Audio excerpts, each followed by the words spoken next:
Friends, in this video we will continue our chapter of class 8 civics, the Indian Constitution.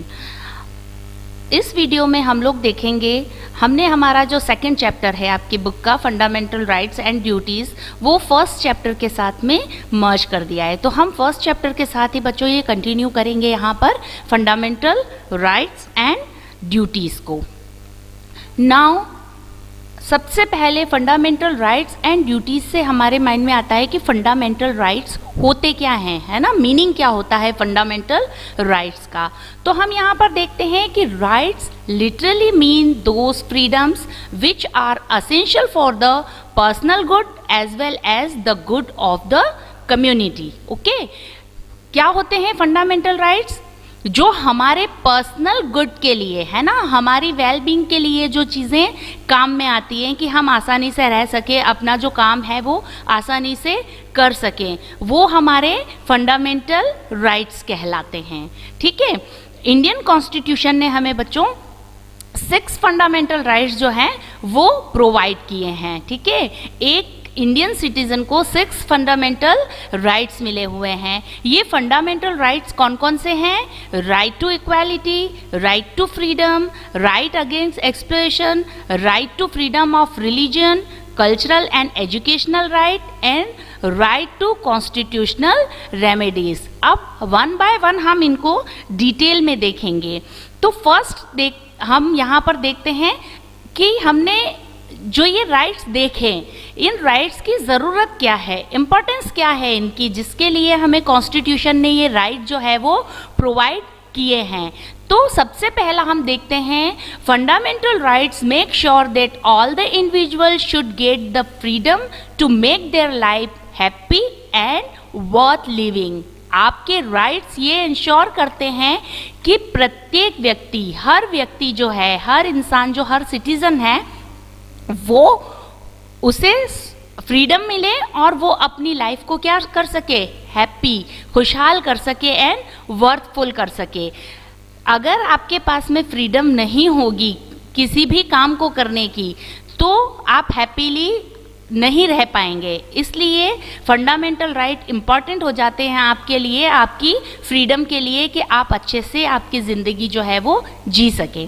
Next हम देखते हैं fundamental rights provide equal status and opportunity to every citizen. क्या करता है fundamental right? Equal opportunity और status जो है वो प्रोवाइड करता है ना, सभी को। अगर आपके पास में अधिकार है तो आपको हर चीज़ के लिए इक्वल अपॉर्चुनिटी मिलेगी, एजुकेशन के लिए, जॉब्स के लिए, है ना। तो हर चीज़ के लिए आपके पास में क्या होगी, इक्वल अपॉर्चुनिटी होगी। इसलिए भी राइट आपके बहुत ज़रूरी हो जाते हैं। थर्ड हम लोग देखते हैं इसमें fundamental right save the people from getting exploited by the state और एनी इंडिविजुअल। फंडामेंटल राइट्स क्या करता है? एक नॉर्मल पीपल जो है उसे सेव करता है, किस चीज़ से? किसी और पर्सन या स्टेट से एक्सप्लॉयड होने में, है ना, उस पर कोई दबाव नहीं बनाया जा सकता है। नेक्स्ट हम लोग मूव करते हैं, ये हमारी थी फंडामेंटल राइट्स की जो इम्पोर्टेंस होती है वो। नेक्स्ट हम मूव करते हैं कि 6 जो फंडामेंटल राइट्स हमें प्रोवाइड किए गए हैं वो कौन कौन से हैं। तो फर्स्ट सबसे पहला राइट हम देखते हैं राइट टू इक्वालिटी, समानता का अधिकार जिसे हम कहते हैं। ठीक है, इस समानता के अधिकार के अंदर कौन कौन से आ जाते हैं? इक्वलिटी बिफोर लॉ, कानून की नज़र में समानता। ठीक है ना, आप अगर कोर्ट में जाते हैं या आप कोई भी कानूनी काम करते हैं तो उसमें किसी भी कास्ट, क्रीड, जेंडर, इसका डिस्क्रिमिनेशन नहीं किया जाएगा। यानी कि जो कानून है उनकी नज़र में सभी लोग एक समान हैं, एक जैसे हैं, इक्वल हैं। Okay, prohibition of discrimination on the ground of religion, race, caste, sex और प्लेस ऑफ बर्थ। और क्या किया जाता है? प्रोहिबिटेट किया जाता है डिस्क्रिमिनेशन को। किस ग्राउंड पे? वो किसी भी रिलीजन का हो, किसी भी रेस का हो, किसी भी कास्ट का हो या किसी जेंडर का हो, है ना, उसको विदाउट एनी डिस्क्रिमिनेशन इक्वल माना जाएगा। कोई भी डिस्क्रिमिनेशन उसके साथ में नहीं किया जाएगा। ठीक है, equality of opportunity in matter of employment. Major aspects है कि आपको लाइफ अगर सरवाइव करनी है तो क्या करना पड़ेगा, एम्प्लॉयमेंट चाहिए, पैसा चाहिए, और पैसे के लिए आपको एम्प्लॉयमेंट चाहिए। तो सभी को इक्वल अपॉर्चुनिटी दी जाती है एम्प्लॉयमेंट के लिए कि वो अपनी योग्यता से, है ना, कि जितनी उसमें काबिलियत है, अपनी काबिलियत से जो एम्प्लॉय है, पर्टिकुलर कोई भी जॉब है, उसे ले सकें।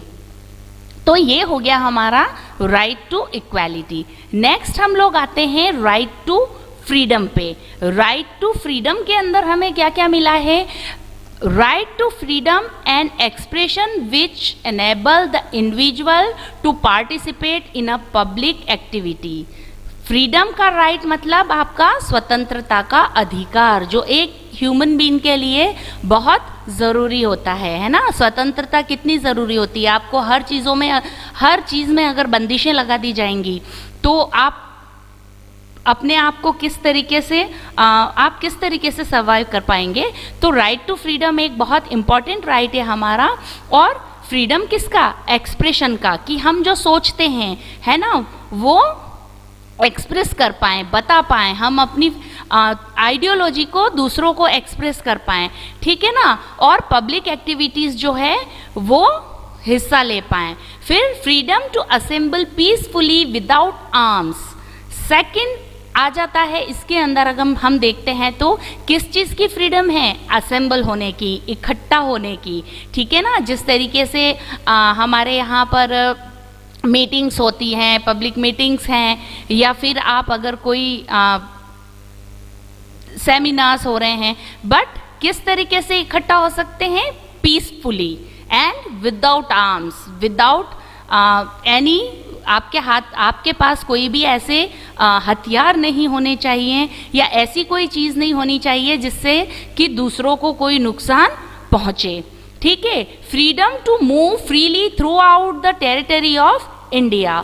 और आपके और क्या फ्रीडम है, आप पूरे इंडिया में कहीं पर भी मूव कर सकते हैं फ्रीली, आपको कोई रेस्ट्रिक्शन नहीं है। आपको कुछ स्पेशल कंडीशंस के अलावा कोई नहीं रोक सकता है कि आपकी जो आप पूरे इंडिया में, इंडिया के किसी भी स्टेट में फ्रीली मूव कर सकते हैं, ठीक है। Freedom to reside and settled in any part of territory of India. और क्या कर सकते हैं, आप इंडिया के किसी भी पार्ट में जाकर अपना ऑक्यूपेशन, अपना कोई जॉब करना है आपको, या आपको कोई बिजनेस करना है तो कर सकते हैं। और इंडिया के एज एन इंडियन आप इंडिया के किसी भी पार्ट के अंदर जाकर रह सकते हैं, ठीक है, आपको रोका नहीं जा सकता है। नेक्स्ट हम लोग देखते हैं freedom to practice any profession और to carry on any occupation, trade और बिजनेस। और क्या स्वतंत्रता है आपके पास में, और क्या फ्रीडम मिली हुई है, टू प्रैक्टिस एनी प्रोफेशन। आप अपनी एबिलिटी के हिसाब से किसी भी प्रोफेशन की प्रैक्टिस कर सकते हैं, कोई भी काम कर सकते हैं, ठीक है। कोई ऑक्यूपेशन, कोई बिजनेस आपको रोका नहीं जा सकता है, ठीक है ना। जो इंडियन सिटीजन हैं वो अपनी एबिलिटी के हिसाब से कोई भी प्रोफेशन जो है वो चूज कर सकते हैं, उसकी उन्हें फ्रीडम है। तो ये हमने पढ़ा right to freedom. Next we move on right against exploitation. Exploitation मतलब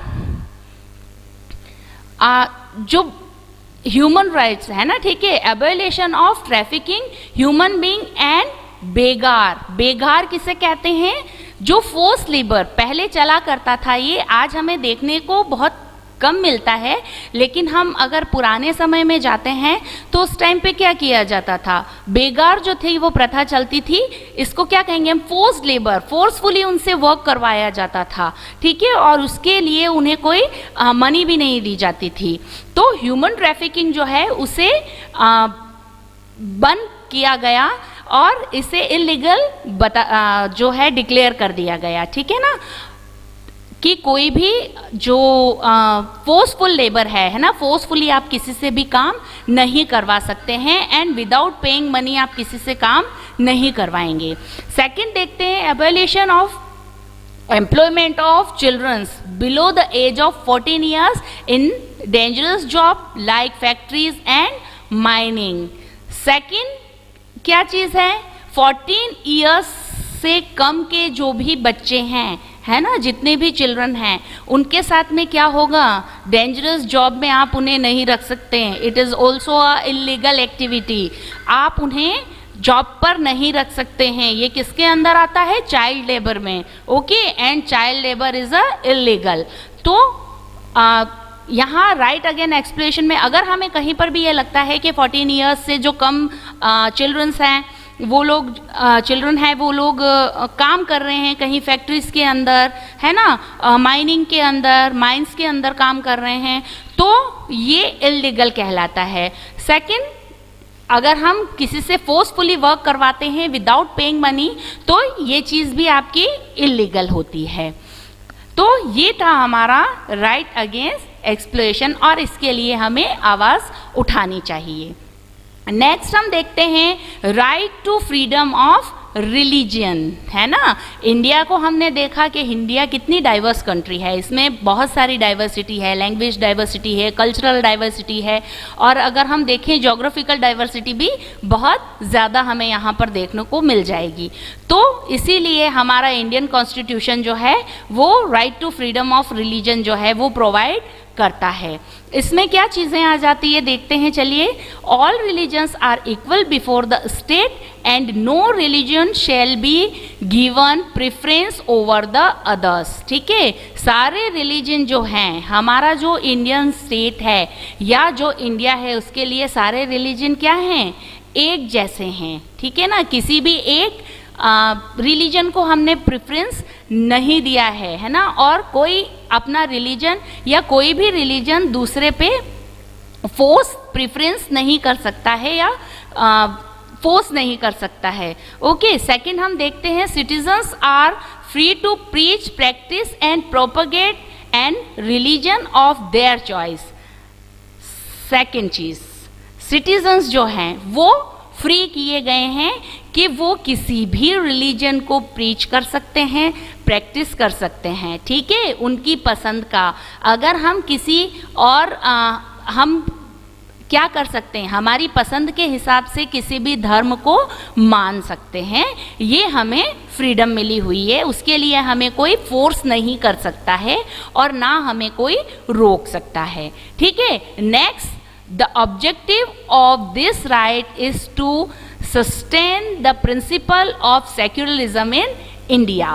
और ये किस लिए बनाया गया, इस राइट को बनाने के लिए कि हमने यहाँ पर हमारे जो प्रेम्बल्स थे उनके अंदर देखा था कि एक था सेक्युलरिज्म, यानी इंडिया किसी भी धर्म को प्रीफरेंस नहीं देता है ना, हमारा कोई एक ऑफिशियल रिलीजन जो है वो नहीं है.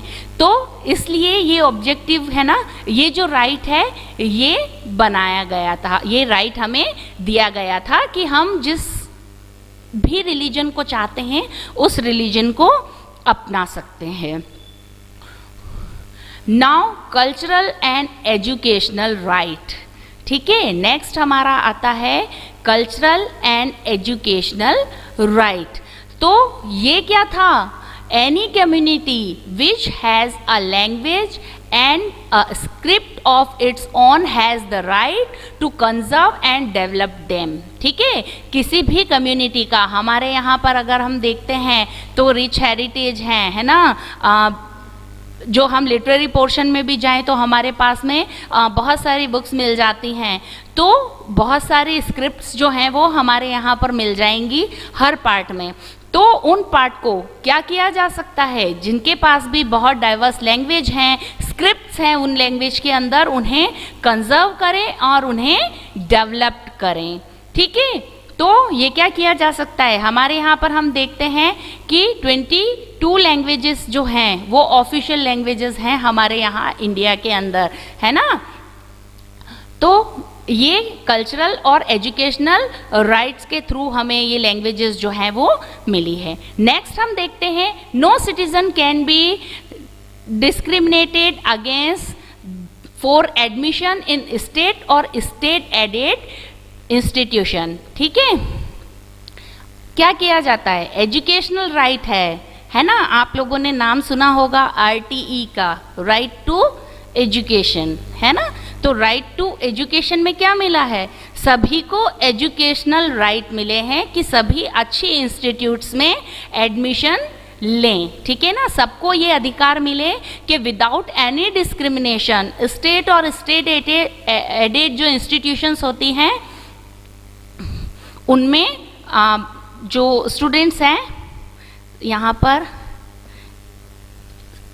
मिस्टेक हो गई, इंस्टीट्यूशंस जो हैं उनमें जो सबको अच्छे से एडमिशन, मतलब अच्छे से क्या, सॉरी, सबको एडमिशन मिले, है ना, without any discrimination of caste और मनी, है ना, स्टेटस के बिना सभी को एजुकेशनल राइट मिले।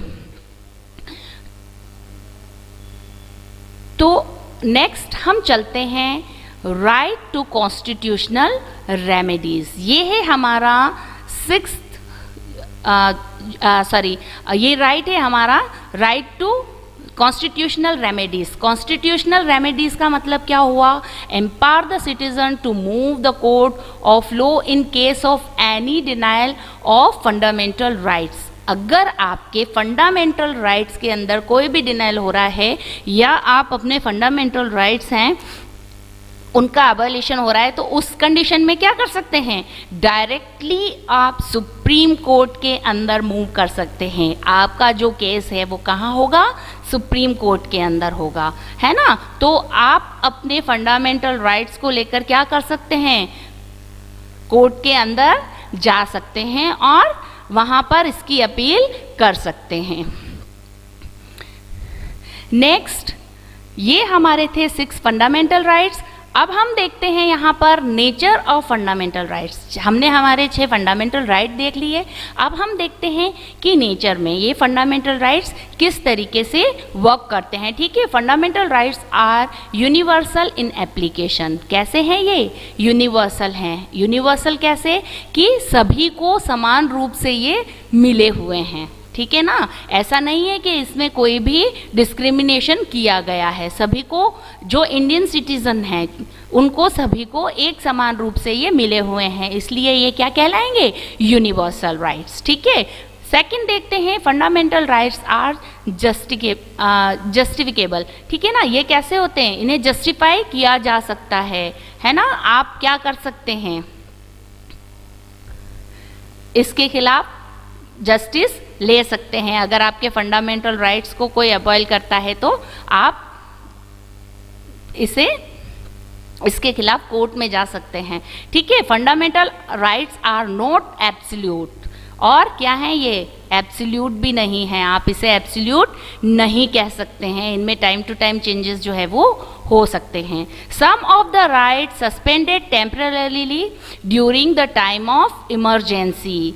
अब फंडामेंटल राइट का एक इम्पॉर्टेंट एस्पेक्ट हम यहाँ देखते हैं कि ये जो आपको 6 राइट मिले हुए हैं, ये राइट्स आपके पास ऐसे परमानेंट रहते हैं, ठीक है? लेकिन कभी ये राइट्स जो हैं वो सस्पेंड कर दिए जाते हैं इन सम इमरजेंसीज, है ना? अगर कोई इमरजेंसी होती है कंट्री के अंदर, जैसे कि प्रेसिडेंट्स रूल होता है या कोई वॉर होती है, तो उस कंडीशन में क्या होता है? ये टेम्परेरीली जो है वो सस्पेंड कर दिए जाते हैं, बट ये थोड़े ही टाइम के लिए होता है। ये परमानेंट सस्पेंड नहीं किए जा सकते हैं। जब कंट्री की कंडीशन वापस से स्टेबल हो जाती है तो सिटीजन्स को जो राइट हैं वो फिर से प्रोवाइड कर दिए जाते हैं।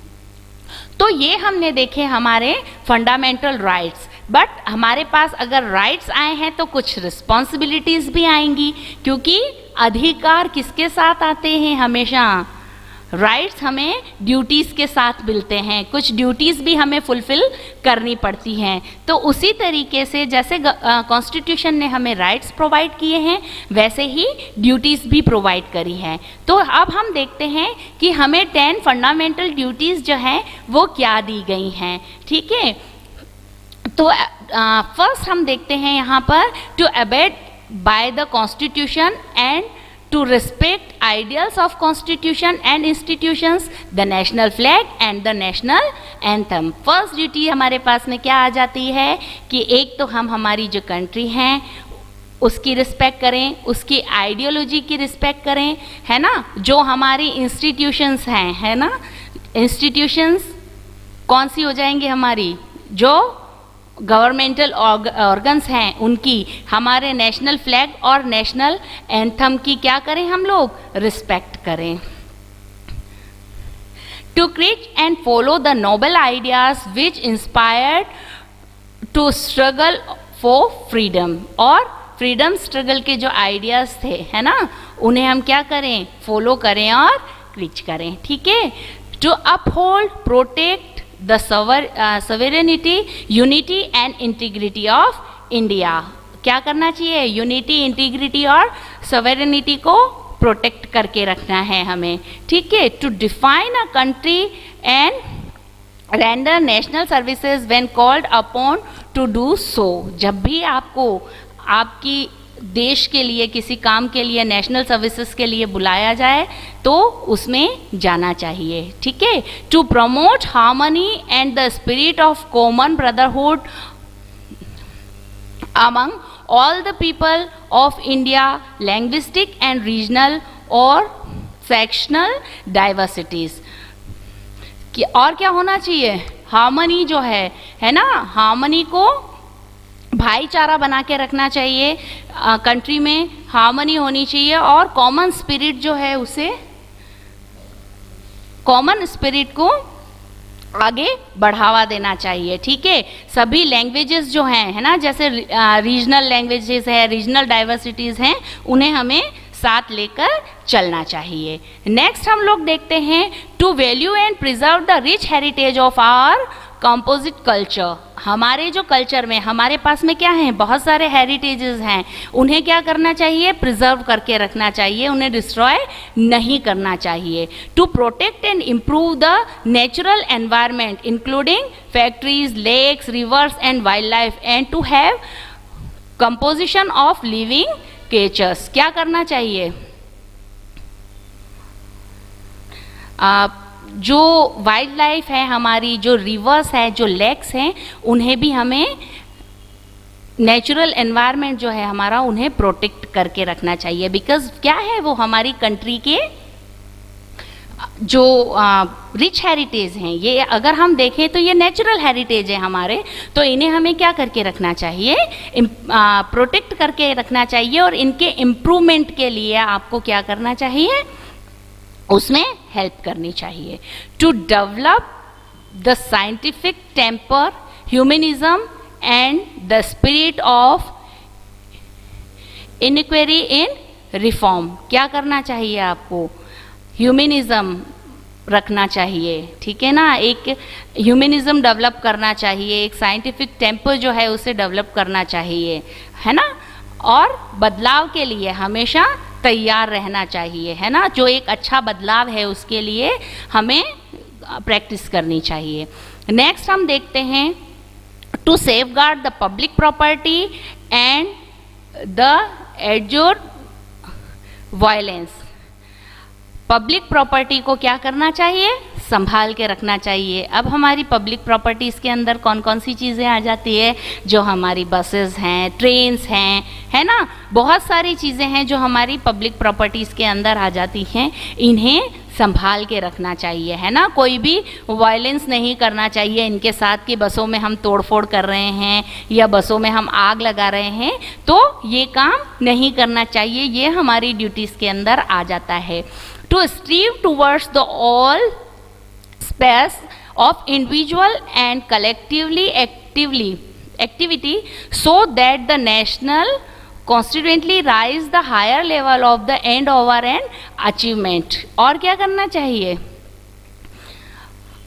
जो अचीवमेंट्स हैं उनके लिए हमेशा रेडी रहना चाहिए, ठीक है ना। जो आपको अचीवमेंट्स आपकी कंट्री है उसमें जो एक्टिविटीज़ हैं उनमें पार्टिसिपेट करना चाहिए और उन्हें हायर लेवल पे ले जाने की कोशिश करनी चाहिए।